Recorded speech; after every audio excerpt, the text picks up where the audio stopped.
Hey, what is up guys? My name is Michael and welcome back to another video. Today we're going to take a closer look at this beautiful San Martin watch. It is a homage of a Rolex Submariner and the special thing about it is the mother of pearl dial. If you watched my state of the collection video, then you might have already seen it. I had this watch for quite some time to be honest, but I never got around reviewing it. So I want to do justice to the watch because it's such a cool little piece and it deserved a video of its own. Also, you will be able to win this watch. Stay tuned until the end of the video to figure out how to participate in the giveaway. With that being said, let's get started. This is the San Martin SN017v3 version 3. That's quite a mouthful. This watch is available on their official AliExpress store for around €240, $260 or 200 British pounds. As always, I highly recommend waiting until one of the many AliExpress sales, where the watch is usually heavily discounted. It's cool to see San Martin revisiting some of their older models and updating it with new bracelets, clasps and dial colors. That's exactly the case with this watch. The Black Submariner homage is one of the most sold watches from San Martin ever. I will leave some links to the watches in the description down below in case you're interested. A quick disclaimer, this review is not sponsored by San Martin, but I did actually win this watch in a giveaway. I was picked as a lucky winner back when San Martin chose a random comment under each of their videos when they posted it on YouTube. It doesn't appear that they still do that though. But yeah, I was very excited to find out that they actually sent this watch over for free. And it wasn't really free because I still had to pay import duties and taxes. But yeah, this will of course not affect my review at all, quite on the contrary, I will try to be as thorough as possible. Now, let's finally get started, shall we? First of all, let's go over the measurements real quick. The watch has a case diameter of 40.2mm, a lock-to-lock distance of 48mm, not including the fixed center links. With these included, we're looking at around 50.7. The thickness is 13mm. The lock opening is 20 and the oyster style bracelet tapers down nicely to 16mm and goes back up to 18.5mm at the clasp. The weight of the watch is exactly 150 grams, sized to my 7-inch wrist. With all the specs out of the way, here's how the watch looks like on my wrist. I have to say it's really comfortable. However, if you have a smaller wrist than I do, the long center link is protruding quite a bit, which might lead to some overhang.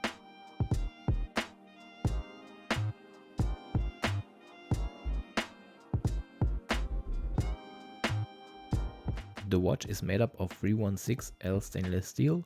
We have a screw down crown with the San Martin's S logo on the 3 o'clock position, giving this watch a water resistance rating of 200 meters.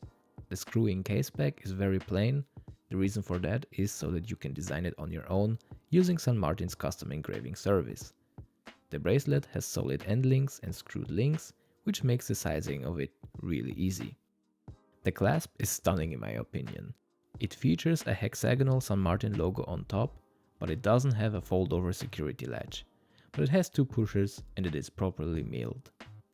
The clasp has 4 micro adjustment holes, so you should be able to get the perfect fit on your wrist. We have a 120 click unidirectional bezel. The bezel insert is made out of ceramic material. The bezel action is very satisfying. Let's have a quick listen.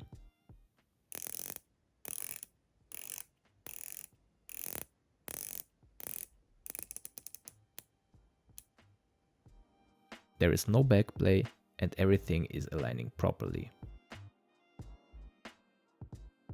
Protecting the dial is a flat sapphire crystal.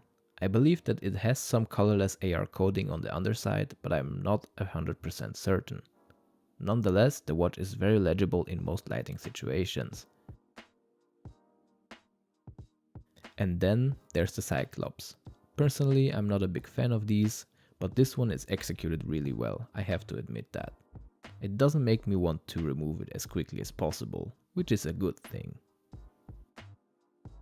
Now let's check out the big star of the show, and that is the mother of pearl dial. I really like the way it's fading from blue at the top down to black at the bottom. It's really dynamic and it always looks different depending on how the light hits the dial. San Martin also used their hexagonal logo that is applied above the pinion. I think at this stage they are using this particular logo on almost every watch they release.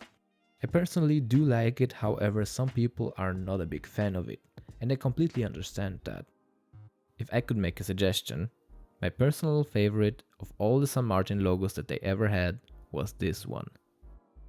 I think it goes very well with every kind of watch design.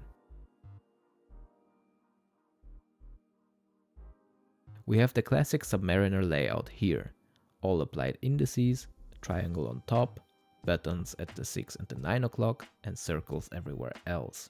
The handset is also very typical handset that we all know. The highly polished Mercedes hands go very well with this style of watch. Last but not least, we have a bit of text as well. The words automatic 200 meters, 660 feet are printed above the 6 o'clock marker. It is noticeable that the text of the automatic is a bit on the larger side. It doesn't bother me that much, but I would prefer it to be a little bit smaller. Of course, the hands and the indices are filled with blue BGW9 lume. It is very generously applied and it has a bluish glow to it. Most watches below $200 disregard the lume completely.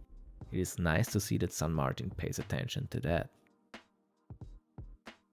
Inside this watch beats Seiko's caliber NH35.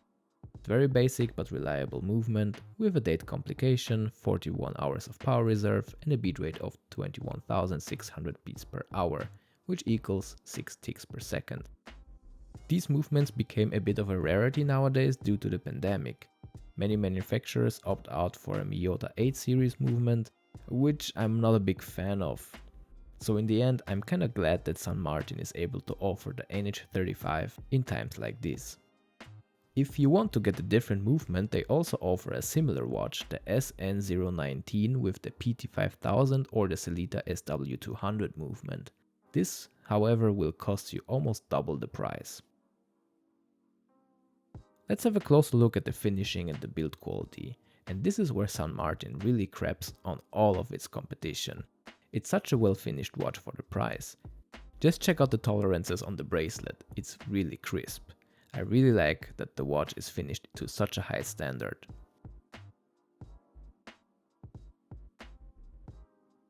My final thoughts, pros and cons, things that you should consider before buying this timepiece. First of all, let's start with the positives. I truly believe that San Martin is the go-to brand when it comes to finishing and build quality in under the $500 market, or even under the $300 market.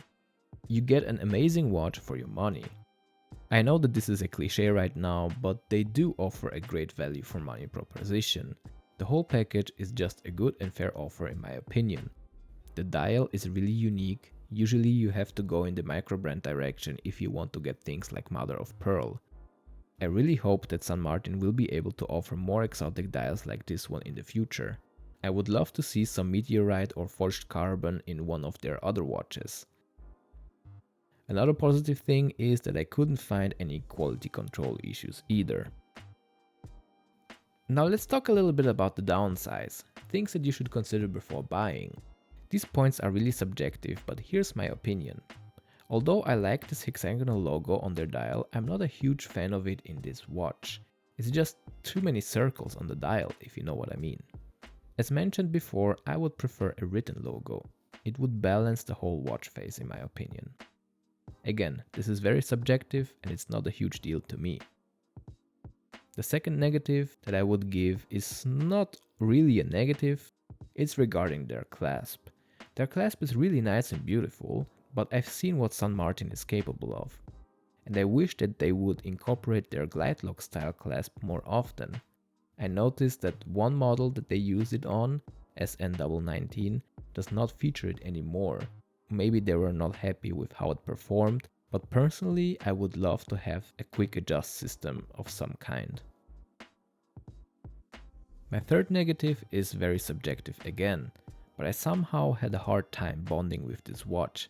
I don't know what it is, I can't put my finger on it, but I feel like it's a little bit too generic, too sterile in some way.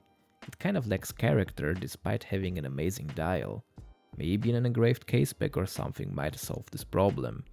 This is probably due to the fact that this is a homage of an icon and it's supposed to resemble the Submariner as closely as possible, and that however was done already countless of times. I also have to admit that I'm not the biggest fan of the Submariner style. Maybe that's just the reason why I can't bond with it, I don't know. Hey, if you made it until the end of the video, now it's your chance to win this awesome San Martin watch. All you have to do is to subscribe to my channel and leave a comment down below. Once we reach 1000 subscribers, I will choose a random comment of this video and the watch will be shipped to you, regardless of where you live. It's just my way of saying thank you and I want to give something back to the community. Anyways guys, this marks the end of the video. Please let me know what you think about this watch. Thank you very much for watching. This is Michael and I'm gonna see you in the next one. Cheers!